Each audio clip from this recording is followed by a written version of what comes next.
ಇಂದೇ ಡೌನ್ಲೋಡ್ ಮಾಡಿ ಮತ್ತು ನಿಮ್ಮ ನೆಚ್ಚಿನ ಶೋಗಳನ್ನು ಆನಂದಿಸಿ. ನನ್ನ ಮಕ್ಕಳು ನೋವು ಪಡೋದನ್ನ ನೋಡೋದಕ್ಕಿಷ್ಟ ಆಗೋದಿಲ್ಲ ಕಣೋ.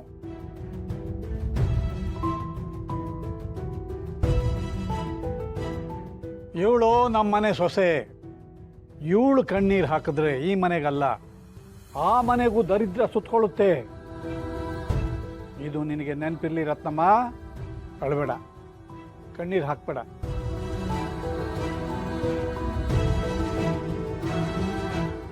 ಮಾವ, ನೀವು ಬಂದಿದ್ದೀರಲ್ಲ, ಇನ್ಮೇಲೆ ಕಣ್ಣೀರು ಹಾಕಲ್ಲ.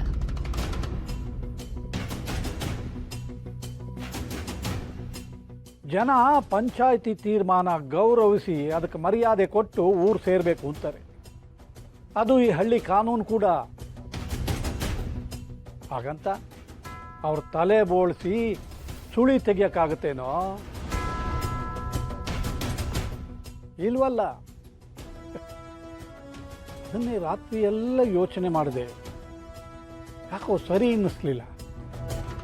ಅದನ್ನೆಲ್ಲ ಪಕ್ಕಕ್ಕಿಟ್ಟು ನಿನ್ನ ಮಾವನಾಗಿ ಈಗ ನಿನ್ನ ಮುಂದೆ ಬಂದು ನಿಂತಿದ್ದೀನಿ.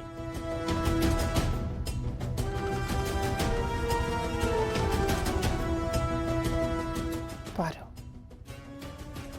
ನಿಮ್ಮಪ್ಪ ಏನೋ ಯೋಚನೆ ಹಾಕೊಂಡು ಬಂದಂಗಿದೆ. ಅತ್ತೆ, ಈ ಮದುವೆ ವಿಷಯ ಒಂದು ಸೆಟ್ಲ್ ಆಗಿಬಿಡಲಿ, ಆಮೇಲೆಲ್ಲ ನಾನು ನೋಡ್ಕೋತೀನಿ.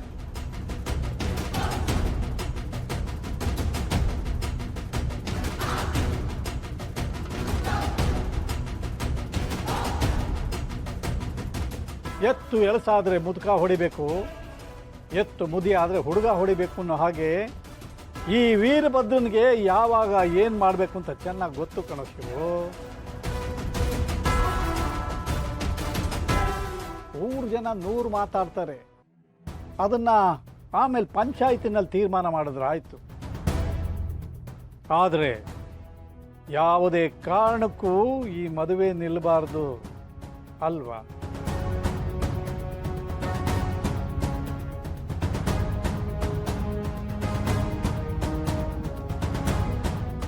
ಅದಕ್ಕೆ ನನ್ನ ನಾಲ್ಗೆ ಮುಟ್ಟಿ ಹೇಳ್ತಾ ಇದ್ದೀನಿ, ನನ್ನ ಮಗ ಪರಶುಗೂ ನಿನ್ನ ತಂಗಿ ರತ್ನಂಗೂ ಮದುವೆ ಆಗೋದು ಶತಸಿದ್ಧ. ಇದನ್ನ ತಪ್ಪಿಸೋದಕ್ಕೆ ಯಾರಿಂದಲೂ ಸಾಧ್ಯವಿಲ್ಲ.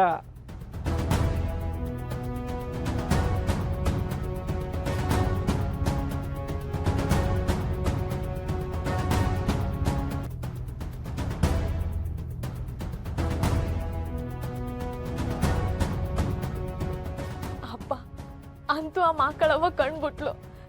ಇದೊಂದು ಸರಿ ಹೋಗ್ಲಿ ಅಂತ ಕಾಯ್ತಾ ಇದ್ದೆ. ಇವಾಗೆಲ್ಲ ಸರಿ ಹೋಯ್ತು. ಸರಿ, ನಾನಿನ್ ಬರ್ತೀನಿ. ಅಯ್ಯೋ ರಾಣಿ, ಅಕ್ಕನ ಮದುವೆ ಕಾರ್ಯ ಎಷ್ಟೊಂದಿದೆ, ನೀನು ಹಿಂಗೆ ನಿಂತ್ಗಳಿಗೆಲ್ಲ ಹೊರಟ್ಬಿಟ್ರೆ ಹೆಂಗೆ? ಹಂಗೇನಿಲ್ಲ ವೀರಭದ್ರ, ಇನ್ನೇನು ಎಲ್ಲ ಕೆಲಸ ಮುಗೀತಲ್ಲ, ಹೊರಡೋಣ ಅಂತ ಹೇಳಿ ರಾಣಿ ಹೇಳ್ತಾವಳೆ. ಇದೇನಿದು, ನಾಗೇಗೌಡನ ಅಜ್ಜಿ ವರ್ಷನೇ ಬದಲಾಗಿದೆಯಲ್ಲ.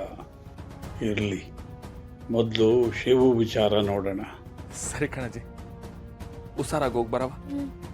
ಗೌಡ್ರೆ, ನಿಮ್ಮನ್ನ ಸರಿಯಾಗಿ ವಿಚಾರಿಸ್ಕೊಳ್ಳೋಕೆ ಆಗ್ಲಿಲ್ಲ ನಮ್ಮ ಕೈಲಿ, ತಪ್ಪು ತಿಳ್ಕೊಬೇಡಿ.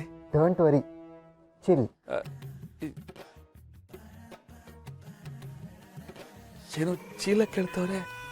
ಅಣ್ಣ, ಅದು ಚೀಲ ಅಲ್ಲ, ಚಿಲ್ಲು. ಚಿಲ್ ಅಂದ್ರೆ ತಂಪಾಗಿ ಖುಷಿಯಾಗಿರಿ ಅಂತ ಅರ್ಥ.